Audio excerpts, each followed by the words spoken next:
தீபக் அண்ணா நல்லா பண்றாங்க அப்படின்ற மாதிரி பர்சனலா எனக்கு ஒரு ஃபீல் இருக்கு. பெட்டரா டிக்னிஃபைடா ஆடுறது பவித்ரா அண்ட் தீபக், அவங்க நல்லா விளையாடுறாங்க. எனக்கு பிடிச்சது தீபக்மா, தீபக் விஷால், அவங்க ரெண்டு பேரும் ரொம்ப டேலண்டாக நல்லா ஆடுறாங்க பிக் பாஸ். தீபக் வந்து நேர்மையாக ஆடுறாரு ஆட்டத்தில்.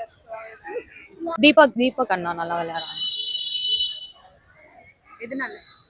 என்ன குவாலிட்டி அவர்கிட்ட? அந்த அண்ணா வந்துட்டு லைக் ஹவுஸை மெயின்டைன் பண்ணுற விதமாக இருக்கட்டும், வித் அதர் கோ கண்டஸ்டன்ஸ் கூட அவங்க எப்படி இருக்கிறாங்கன்ற விதமாக இருக்கட்டும், எல்லாமே he really holes in a good way. அதனால தீபக் பார்த்தீங்கன்னா கொஞ்சம் ஃபேராக விளையாடுற மாதிரி தோணுது. ஆனால் தீபக் வின் பண்ண நான் நினைக்கிறேன். He so matured. அந்த கேம்லேயே அவர் ரொம்ப மெச்சூர்டாக இருக்கு. தீபக் ஓகே, தீபக் பெஸ்ட் பிளேயராக இருக்காரு. தீபக் சார் நல்லா விளையாடுறாரு.